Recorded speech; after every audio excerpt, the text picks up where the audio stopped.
We are growing, Nick. Or I saw a sign the other day for a Zaxby's that said, "Here we grow again." Can I say that? I mean, you can, but Zaxby's isn't very good, so probably a bad example to use. So good. We can spend this right now. Now you've upset me.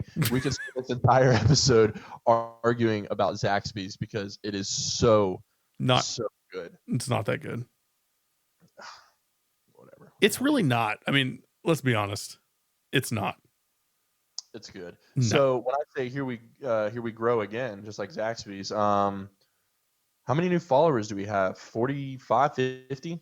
Yeah, just in the last week. It's been good.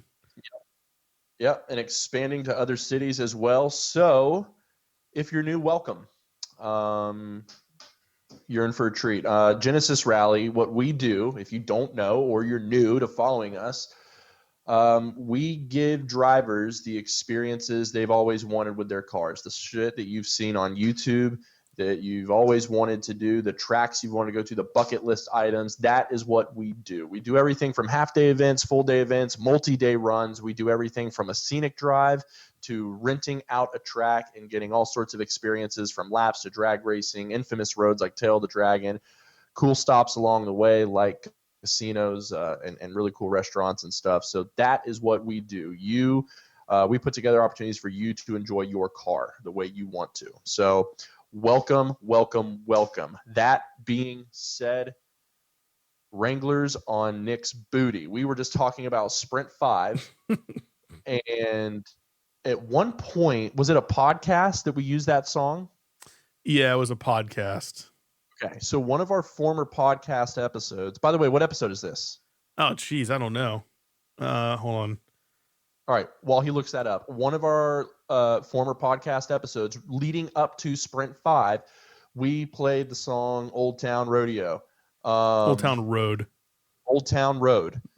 We played the song Old Town Road, and Nick misunderstood the lyrics. I don't know the lyrics. Nick has been singing these lyrics sarcastically to me for 3 weeks. Easily. The weeks leading up to Sprint 5 last week, the entire 2-hour drive, he was freaking the whole time just repeating these lyrics over and over again, and it was really funny. We looked it up tonight because I was like, what the hell are you talking about? He looked it up tonight. It wasn't even the right lyric. But here's the thing. They didn't say it in the song. He just made it up and then made fun of it. I was convinced he said boobies in my face. And I remember when I was hearing the song for the podcast, I'm like, this is the dumbest thing I've ever heard. All the lyrics are stupid. He just said boobies in my face, Wranglers on my booty. What the hell? Never says boobies in my face. Never says it. He does say Wranglers on my booty, and Nick now also says Wranglers on my booty. Here's the thing, though, about the boobies in my face line. If you would have told me, John, he doesn't say that, I would have called you an idiot, that you don't know what you're talking about. You would have said, I'll bet you $10. I said, I'll bet you $20. I'd owe you $20. I was that convinced. You don't honor your debts. I do honor my debts, first of all. I often don't make bets, though, where I'll end up losing. But I was convinced. I went back and listened to the song. I suffered through it. I still can't figure out why I thought he said it. But I'm not sure he didn't, even though I know he didn't. I don't know. The real loser in this entire mix-up is me, because I've had to hear the song multiple times now. And in between you singing it, making fun of it, and you didn't even have it right. So really, I don't like making it about me, but guys, I'm the victim here. First of all, that's a lie. You don't like making it about you. I'm the victim. Yeah, we all know. We know. I am a victim. So Sprint 5, the Mill Creek Stampede. I liked it. I rather liked it. I'm a little biased, but I liked it. Well, I mean, look, we started somewhere new at St. Augustine Vehicle Wraps, and Pete, man, he rolled out the red carpet for everybody from St. Augustine Vehicle Wraps. How awesome was that setup? Okay, so here's the thing. He went above and beyond. We've talked about that, but when we say he let us in, like he let us all the way in. Yeah. All the way in. You couldn't go further. Yeah. Yeah, people were like, "Great, so where do I go?" I was like, "Yeah, step right in there through that door, and then walk past the counter, and then past the offices, and keep going. And like, I'll just if you think you shouldn't be there, keep going, because we got all the way in there. We were all up in his garage or warehouse, whatever you want to call it, where he works on the cars. It's a Shop. really clean workspace. What are you Yeah. about to It's a shop. That's what you'd call it. say? Shop, Yeah. shop. Yeah. Anyways, don't correct me, okay, But in front of people. But That's yeah, rude. but when people walked it, well, it happens a lot. But So it's a really clean setup he's got there. The biggest thing, anybody, right, being a car enthusiast or just babying our vehicles, we only want the best for them. It's certainly a space that you would not be the slightest uneasy about leaving your car. It's a very clean shop. The way he's got it set up, the way he's got it laid out, wide open. It's not real tight and cluttered. A lot of shops, Dick, I said shops, a lot of places you go, if they're real tight space, you worry about like tools dropping off tables, counter shelves, and hitting the car. And they don't have enough space to work, what clutter is going to be falling on or near my vehicle. And this was just wide open, nice and clean, just awesome setup. So at the St. Augustine Vehicle Wraps, they obviously do vehicle wraps, decals, striping, even the protective films that go on front bumpers, right behind the wheel wells, stuff like that to protect from rock chips, and just road rash from racing and stuff. In fact, he calls it his track prep kit, or track prep special is something that he's got. Just a really cool setup, man. And like I said, he let us all the way in. It's a cool shop. He had some stuff coming off the printer that morning so people can kind of see what was going on. We shared a couple photos. If you're curious as to what we're talking about, you're new to our page, scroll down a little bit in our feed or just go to our photos and look. They wrapped a dragster the other day. He does really cool projects. He does really great work. It's really cool. But when people got there and got inside, we had a table there with waivers and paperwork for people to fill out. But then there was coffee, there was donuts, there was Genesis Rally water bottles, which was really cool, or bottles of water, I should say. And also every for each, got hooked up. yeah, for every driver, every vehicle, there was a coupon, for a pretty good coupon actually, for services, and everyone got 2 decals, 2 hashtag be part of it, one white, one black. So yeah, man, he went way above and beyond and took care of everybody. So if you're listening to this and you didn't go on Sprint 5, or if you're listening to this and you did go and you're looking for any kind of wrap service or whatever, give Pete a call and tell him you're with Genesis Rally. He'll hook you up. At least give him a chance to earn your business. But that guy, they're real deal, man, down there at St. Augustine Vehicle Wraps, and he'll take care of you. Yeah, well, just since the rally's been done, I mean, it's been about a week at this point, but just since we finished the rally, people have reached out to us saying, "Hey, by the way, I'm taking my car back up there. You know, hey, by the way, I fully intend to reach out to him for this service and that service and stuff." So people were certainly impressed by it. But that was a really cool spot and a really cool setup. Tire Outlet was out there hanging out with us, giving out some Tire Outlet swag and everything. And we had our drivers meeting. In the drivers meeting, I told everybody, because we had a ton of new faces, Nick, I'm going to say half that group was new, by the way. And we pointed out to that group, you know, some of the events that we have coming up. We talked about our sprints, like we did that day, being scenic drives. We talked about some of the stuff coming up, Key West, Talladega. And we said, guys, we got events coming up with drag racing and laps and some really badass roads and notorious drives like Tail of the Dragon. And we had it really set up for you guys that morning, because Tire Outlet was there with specials that was only good for you guys. They even had a special by request. We have a lot of people talking about ceramic brake pads. They had a special on ceramic brake pads just for you guys that they were passing out.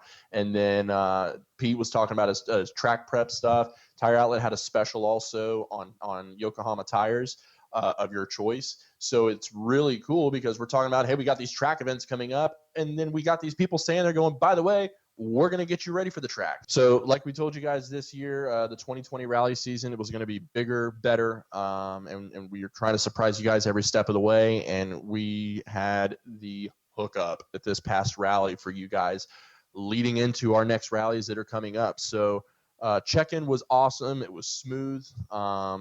Even pulling out of the parking lot and hitting the road, it was awesome. So we hit the road. Step one, head east and south, and then through the 9 Mile Swamp. Yeah, and the 9 Mile Swamp is pretty cool because it's got some canopy covered road areas. It's got some swampy areas, and then it just opens up into like this nice, pretty drive across by the Golf Hall of Fame and everything. And then we just kept on heading west. And some people got stuck in construction, but that's okay. It actually made for some interesting stories. Here's the thing, okay? We were the last car out. Nick, stop me when I'm lying. We were the last car out because Nick was getting video of all the cars. I had every car file in front of me leaving the parking lot, and then I had to pick up Nick, obviously. So we are the last vehicle out. The first vehicle to arrive at the Mill Creek Farm, the retirement home for horses. We did not do anything crazy. Nick, stop me when I'm lying. We did not do anything crazy. We stuck to the route. In fact, you pointed out more so than usual, because there are some times I'm driving, I'm listening to the Zello channel. Nick is getting media, videos, pictures, sometimes posting stuff, and sometimes even we get distracted and veer off of our own routes that we've put together, and then we have to get back on track. And this time we stayed on the route and somehow passed all 36 cars. I don't know how we did that. I really don't. But we didn't just make it. We didn't just be first to arrive. Okay? We were like hanging out. Like I got bored for a little bit and started feeding a horse, okay? Literally. Yeah. I don't know how that happened. I don't know how we passed everyone without seeing most of them. Is the real thing. It's not that we like went by them on a highway. There were no highways. This was all like back roads, and we didn't see any of them. Right. So we at one point we linked up with Stacy on the road. At one point we linked up with the Black Stingray Grand Sport. At one point we linked up with the Dart. But I mean that was it. That was it. But again, somewhere along the route, we passed everybody. Yeah, and I guess yeah, I don't know how we did that. But anyway, when everyone did get there, the weather was beautiful. We lucked out again on the weather. We really did. It was not a cloud in the sky. Probably 65, maybe 70 for the temperature. Maybe 60. It was in the 60s, yeah. And Wrangler on your booty. Wrangler on my booty as well. But we got to the farm and there were some people who were unsure of really what to expect. Some people who were really excited because they grew up around horses. Some people that were scared of horses. But some people thought Nick was a horse. Yeah. Mm-hmm. But the folks at the farm, Paul and his crew at the Mill Creek Farm, were awesome, and they gave everyone a quick rundown of what was going on and what the farm's all about. And then they took the produce that we gave them and they went in and they fed the horses and they scratched their faces and hugged on them and stuff. And man, it's one of the most, I guess, surprising reactions from people. Like, we knew people were going to like it because it's cool. Right. I mean, it's different. It's nice, relaxing. You walk through this 300-acre farm. You're feeding horses if you want to. You're petting them if you want to. It's just a nice, relaxing stroll. But, dude, people really, really enjoyed that finish line. Well, yeah, there was something for everybody. I mean, you look over and by the way, family-friendly event, and you had a lot of families out there with kids. And so you look over and you got families and the kids are feeding horses. And you look over a little bit in a different direction and you got a group of guys and they're like laughing and joking around, but still enjoying themselves. And one thing that I really like about it is there are some really pretty trees out there. And I found myself talking with one of the guys who was participating, Bob, Sparky. I was talking to Sparky in the shade by one of the stables. Just really good conversation, probably 20, 30 minutes. Just really good time. Like, there was something for everybody. Nick, you've ran into somebody that it's so funny, but never seen a horse. Me? Didn't you say that? or they've never been up close to a horse. Maybe Roxanne said that. It might have been Roxanne. I know Devin, he brought his family, and we gave him an extra bag of vegetables for the kids to give the horses. And I said, "Here, man." And he's like, "Oh, I'm not feeding the horses. And I ain't getting near one of them things. So give it to one of your kids. It wasn't for you anyway." So there were people who were scared of horses, but maybe not scared. He just doesn't like them. But I think he had a really good time. I mean, especially because if the kids are having fun as a parent, it means a lot more to you. But yeah, it was just good all around. And we were there for probably 90 minutes at the farm. And Yeah. when we left, there were at least half the cars were still there that arrived with us. So people spent a good amount of time there. It was really cool.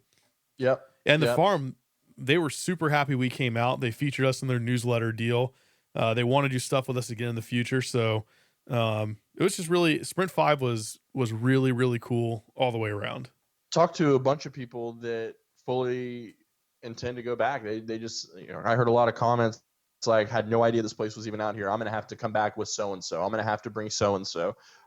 So yeah, it was really cool. More importantly, and the reason people are sitting here listening, the drive and the cars, and the cars were awesome. Like we said, half of these people that participated had not done our events before, and we got to see a Civic Si, we got to see a ZL1 Camaro, we got to see this one's been out with us before, but the Maserati Gran Turismo.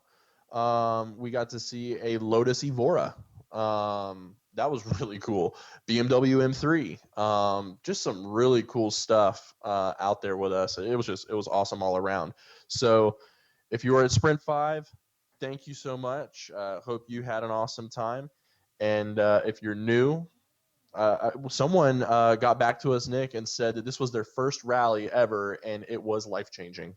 And they're like all in. And since Sprint 5 last week, they've registered for Key West, and they're all in on this, man. And if you're new to following our page, you're new to this, we have another one right around the corner.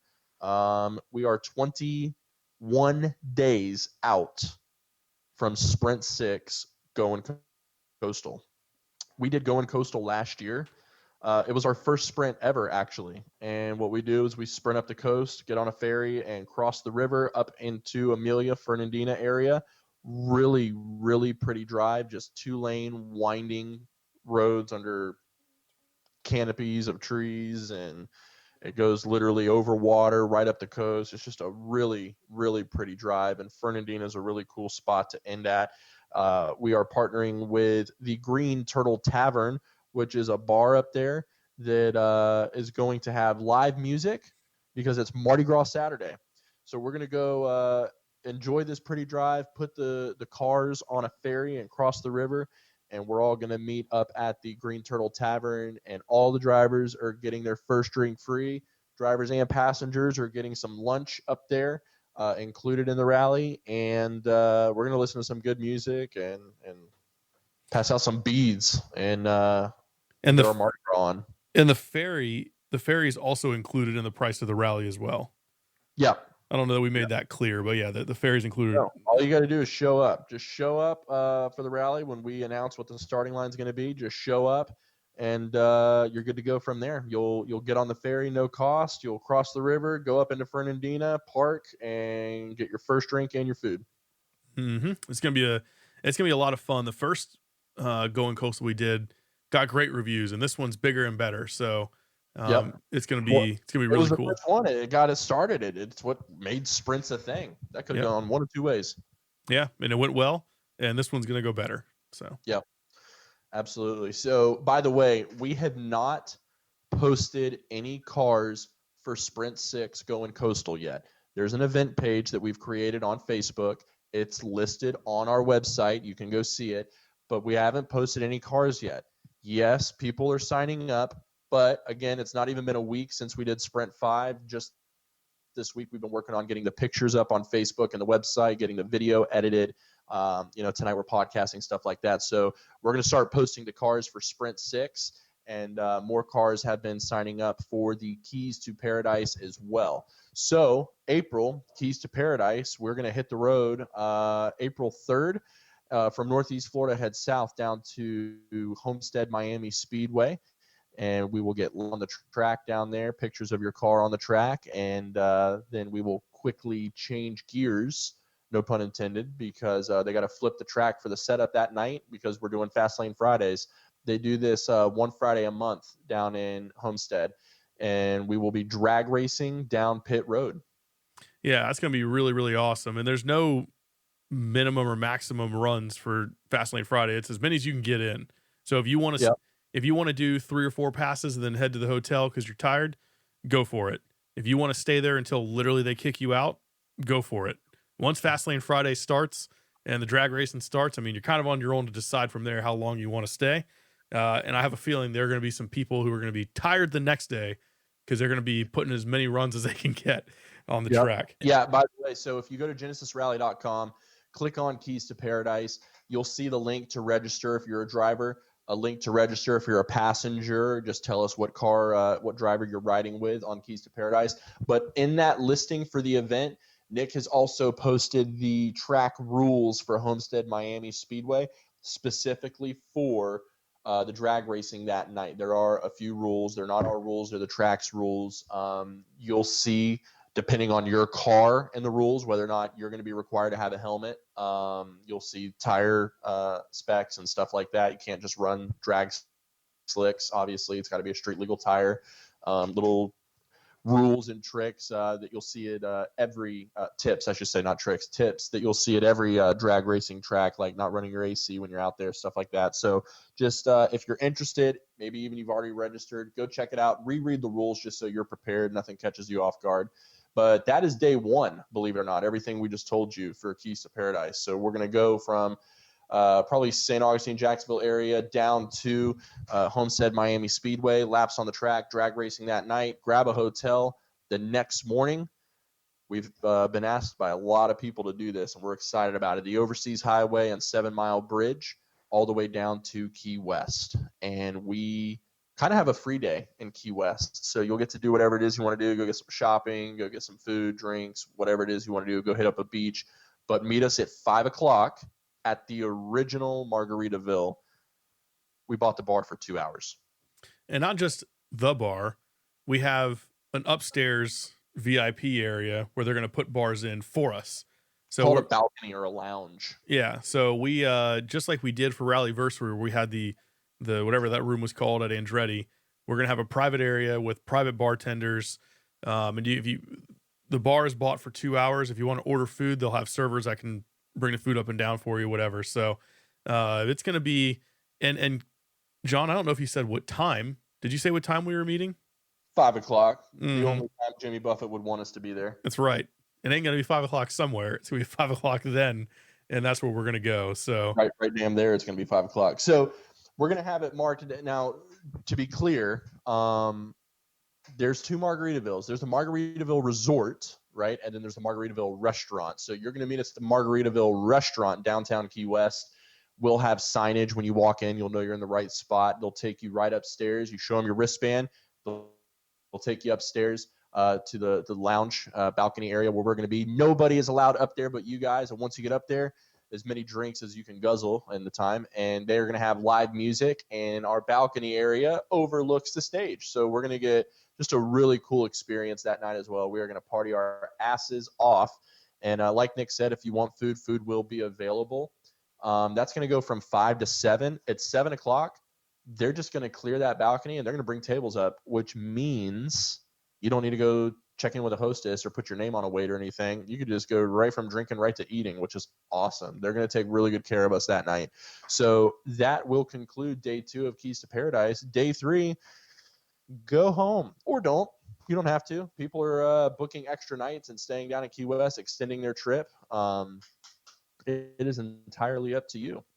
Yeah, there are a few people who have immediately booked rooms for the entire week because they tend to go down to the Keys for 1 week of the year anyway, and they figure, what the heck, we'll start it this week. So, yeah, it's going to be Keys to Paradise is going to be one that is going to create a lot of memories for people between the track, the drag racing, the Overseas Highway, freaking Margaritaville, buying the bar. It's going to be awesome.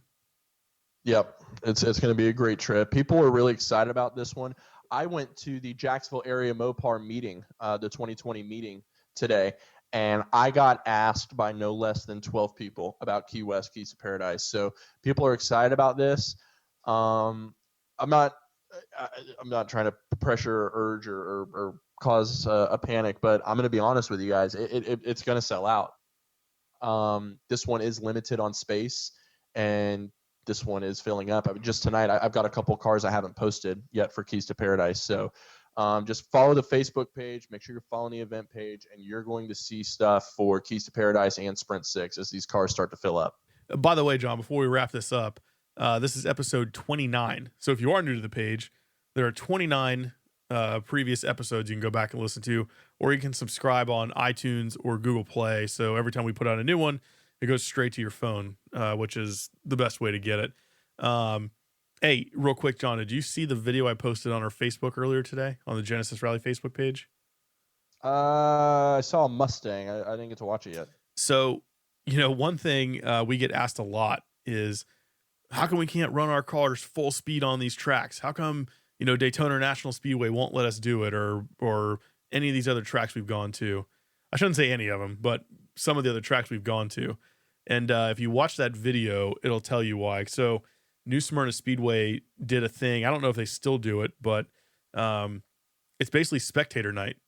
So they let 6 or 8 spectators bring their cars on the track and race, like full on oval track race. What could go wrong? What could go wrong? So there are like some pickup trucks. There's a Corvette. There's a couple other muscle cars. And then there's what was at the time, a brand new Mustang. I think it was the GT350. From what I understand, it was not the driver's car, but he comes off of turn 4, gets a little loose, and into the infield wall he goes, hits it on the rear end, and totaled the car. And you know what? I'm willing to bet insurance did not cover that, because insurance does not cover your cars when you're on a racetrack. So not only is the car totaled, most of these tracks have something in the contracts about if someone damages the property, they have to pay for the damage. So this dude probably had to pay to get the wall repainted and get the grass fixed. But they were going after it. It just didn't end well. Oh my God. Yeah, no, we put together these experiences for you guys, and I tell people all the time in the driver's meeting, your insurance stops at the track. So we have rules, just follow the rules, and everybody's we haven't had any incidents yet. The rules are the rules for the reasons that we just talked about, but we haven't had any incidents yet. Nobody running wide open and hitting a wall with no insurance. That hasn't happened. All right, episode 29. Next one's going to be episode 30. We are 21 days out from Sprint 6 going coastal. This was awesome last year. I posted the video to it. We have a YouTube video I posted to our Facebook page showing what went down last year. We're going to do it again this year, but even better because this time it's Mardi Gras. There's going to be drinks and music. So go check it out. And again, if you're new to the page, welcome.